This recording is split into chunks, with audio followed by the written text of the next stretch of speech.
Good morning and welcome to the Harvey Rock Physics presentation of LogScope.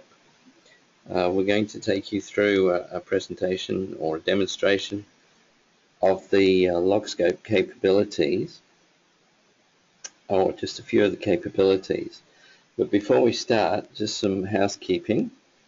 We've uploaded 3 handouts as downloads, and when it comes to asking questions, you can ask questions at any time and we will answer the questions at the end.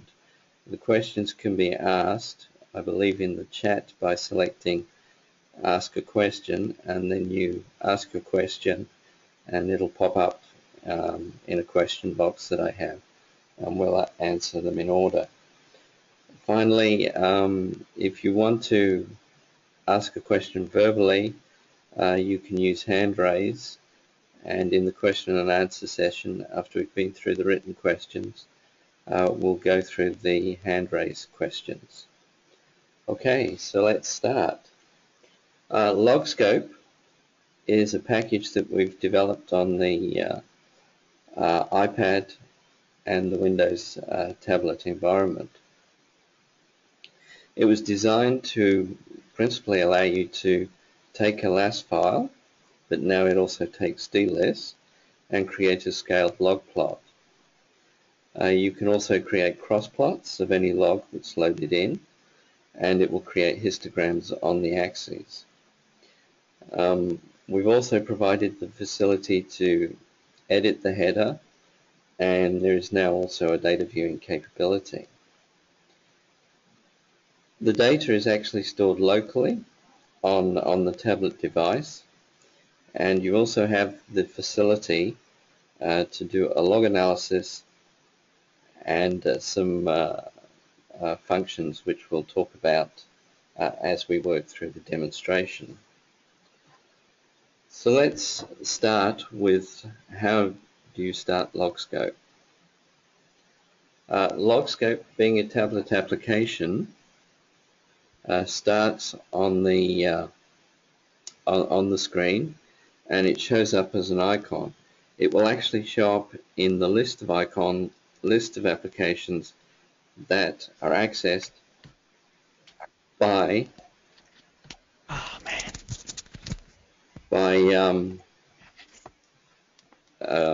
swiping up the screen, and you'll get the alphabetical list of applications. I've put the application in the center of the screen, and it's the oil droplet with the magnifying glass in front of it. So let's just tap on that and see what we get. So we have the LogScope main menu, and it's divided into 3 sections. We have project, we have demo, and we have import. The project are projects that have already been imported from a DLS or a LAS file in here. The demo is a demo data set that we supply with LogScope, and the import allows you to import any file from anywhere on your hard disk. To access LogScope settings, you have to pull what's known as the charms out from the right hand side of the screen, and that's done by swiping from right to left and selecting settings. In the settings, you can see that there is preferences, and you have the main page, which is this screen, and you can actually switch off demo. And then we've got some functionality that allows you to change the plot template that you're using, the basic scale, and where you wish the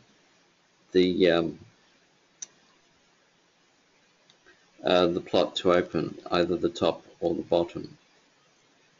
So let's open example, and let's show you some of the fun that we can have with LogScope.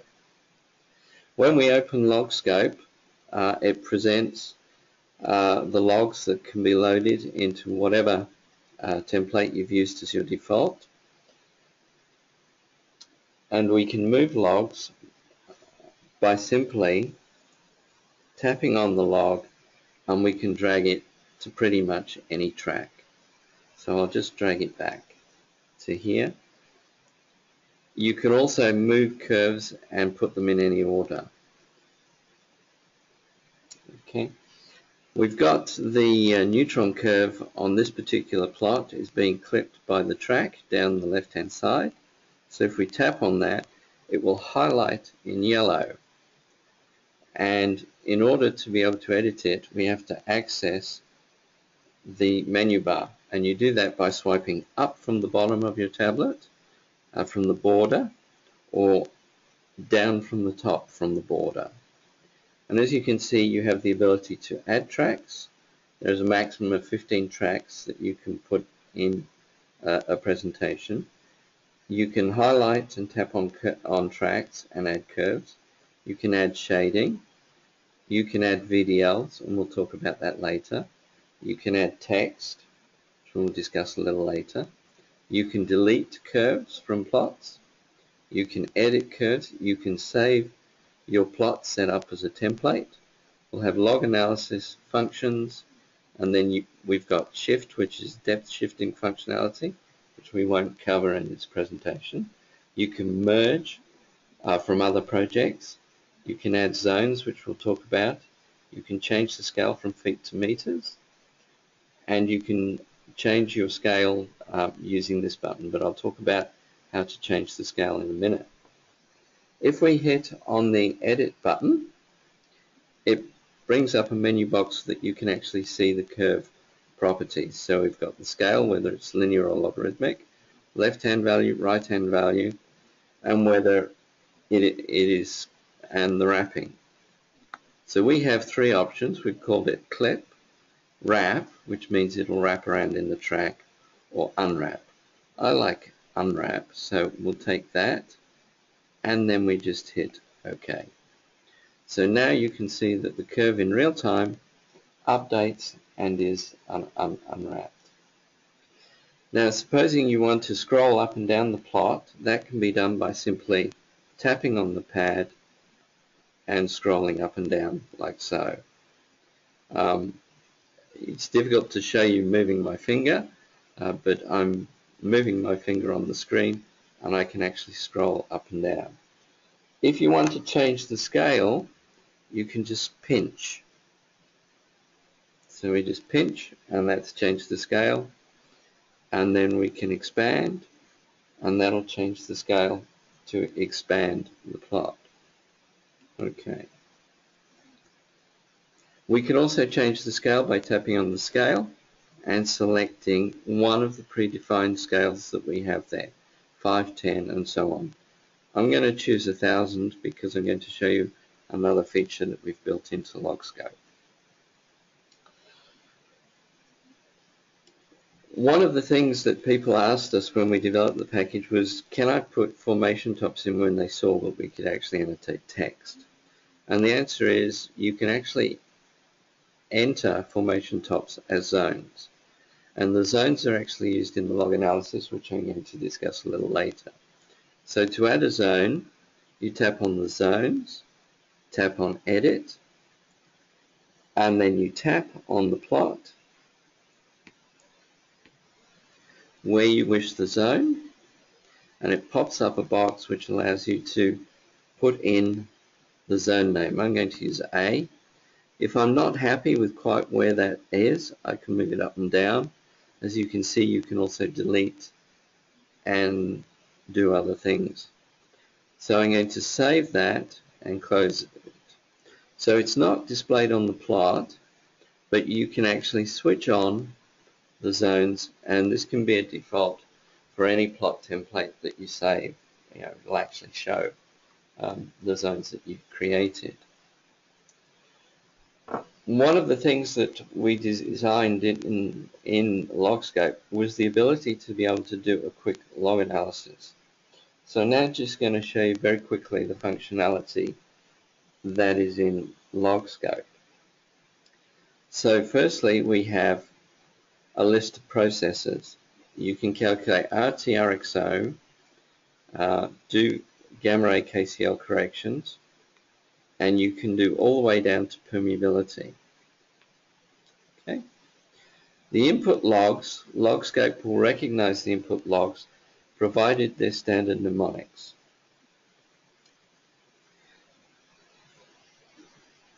And the final set is the parameters. For each zone, you can set the parameters independently of other zones. And when you're looking at things like which neutron tool or which logging company you're using, you have the ability to select the neutron tool that you're going to use. This is a Schlumberger thermal neutron tool, so we'll select that here, and then we'll select that here. Oops.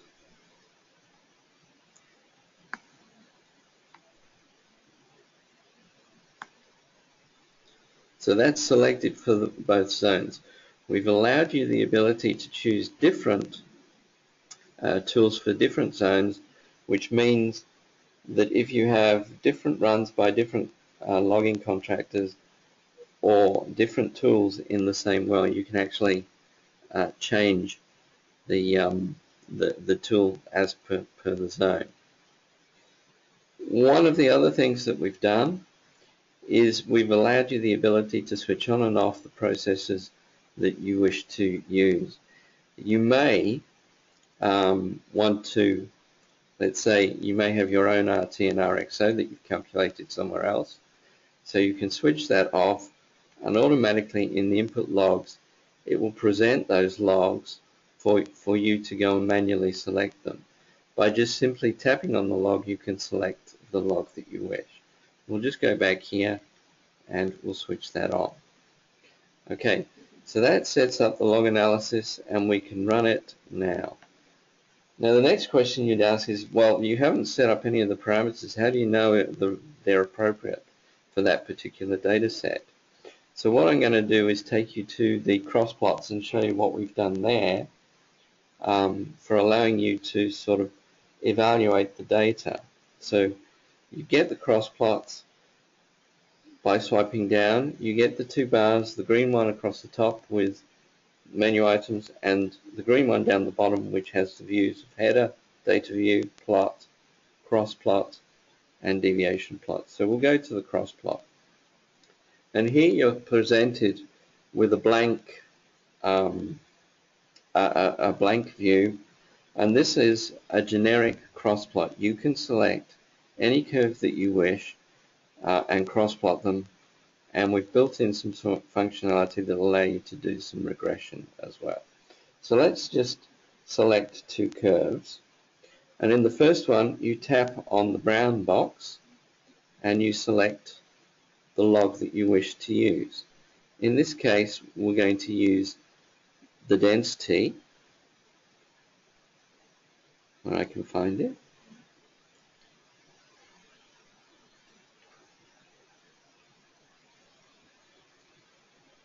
There we go. And you just tap on that, and if LogScope recognizes the log and has predefined scales, it will allow you to select those predefined scales. So we can say everything, and it's selected the predefined scales. So let's move to the x-axis and tap on that, and we can do the same thing here. And we've got everything. LogScope also allows you to have a z-axis.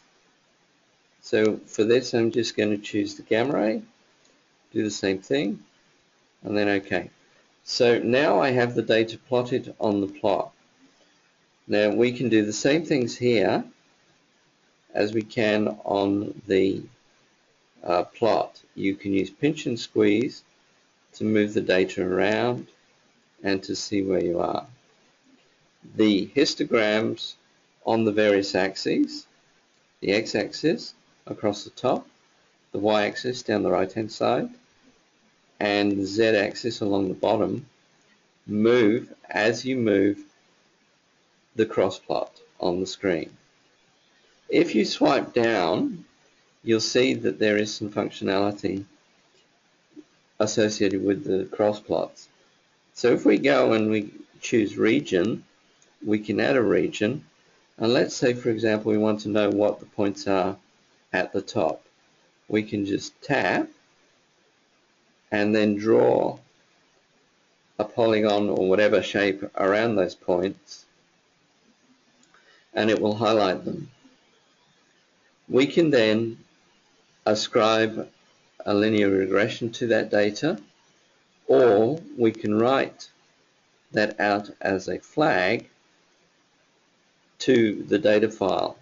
So now we've got a flag, and it's going to be flagged as a value of 1, and it's going to tell me where that information is.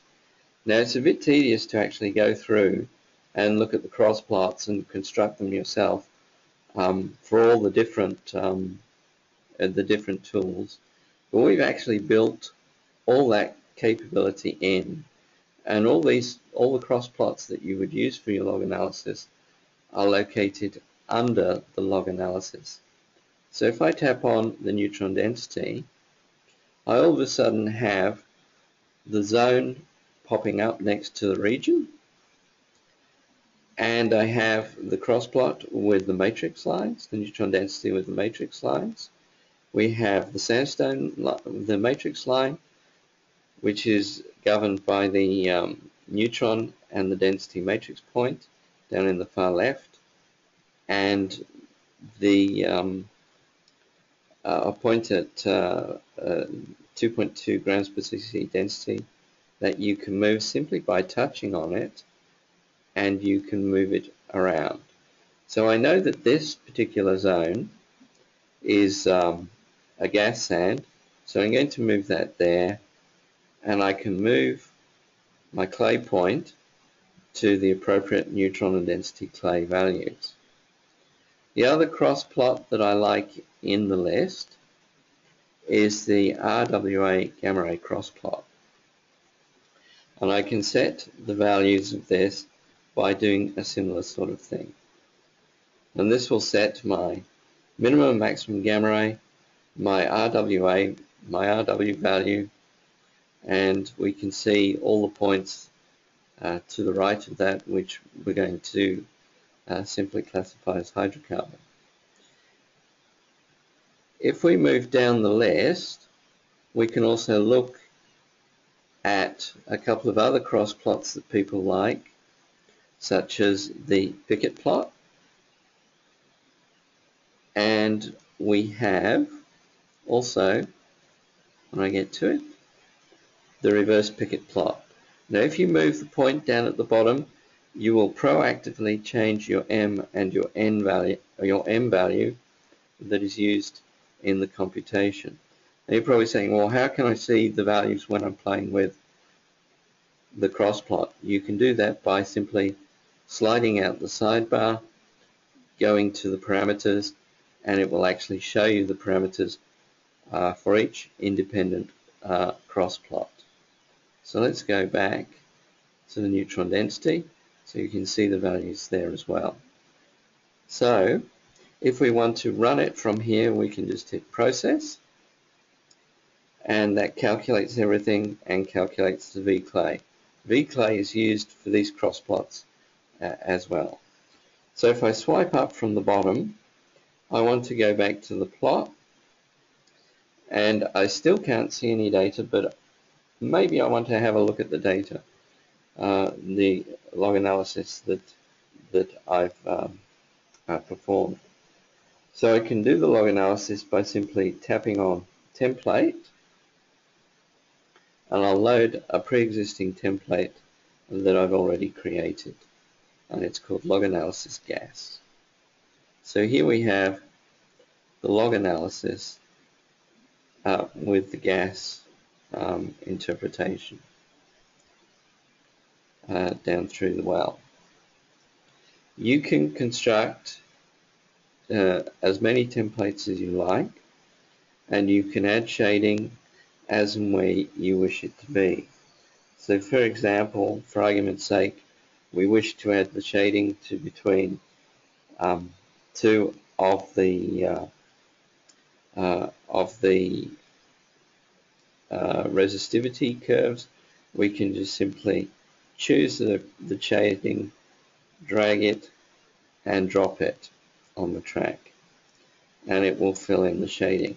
If we don't like where the shading is, you can tap on that, choose the shading, and again swipe down from the top, use edit, and you can change the shading to be whatever curve you wish it to be.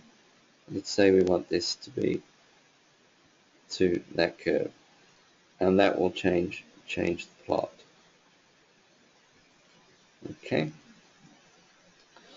Well, what I'm going to talk about next are some of the functions that we've included in LogScope, and these functions are basically a linear function that allows you to basically perform a y equals mx plus b sort of function.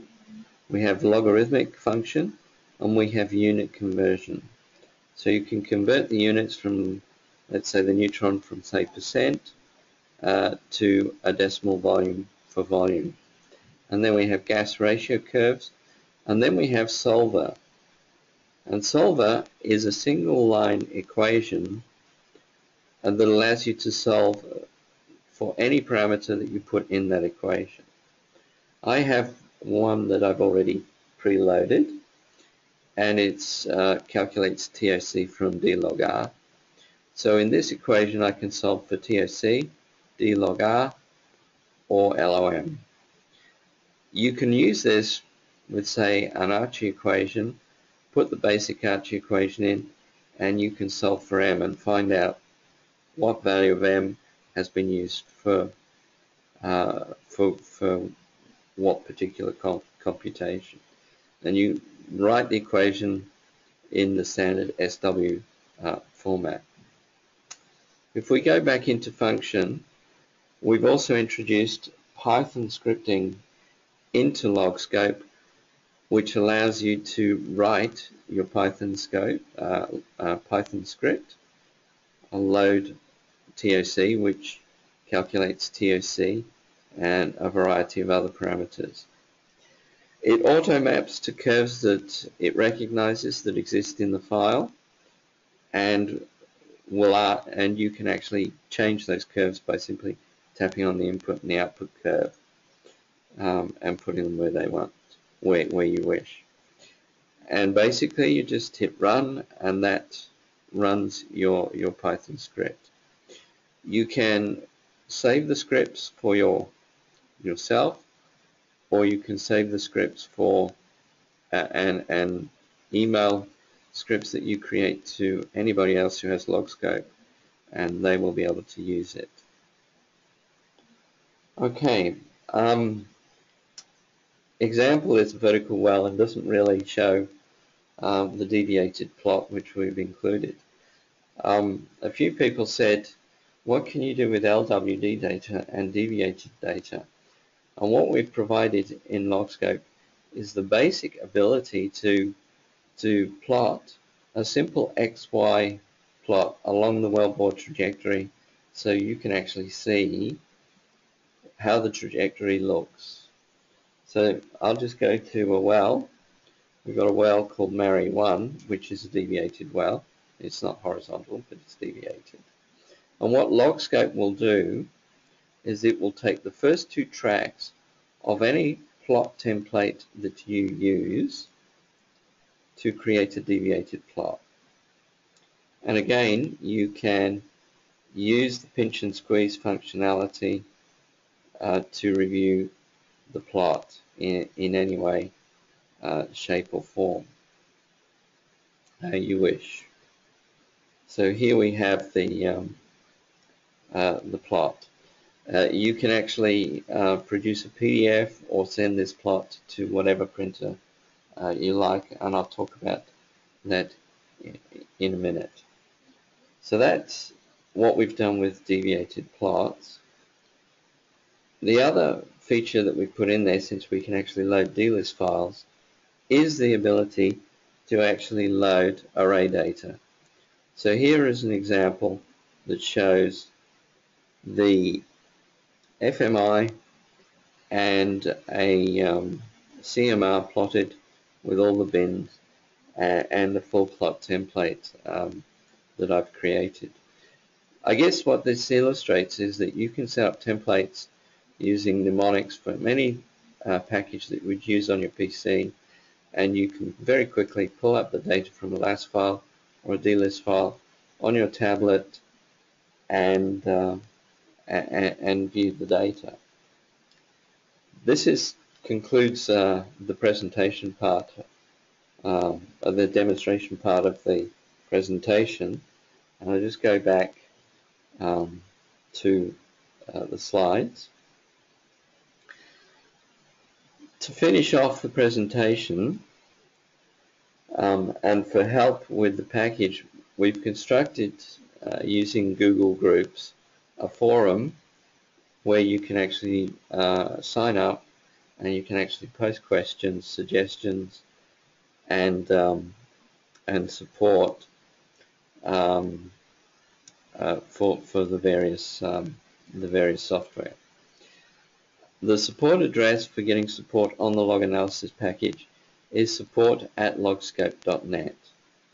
The manuals for the software are posted on our website under LogScope, and that's www.harveyrockphysics.com, and if you look under LogScope.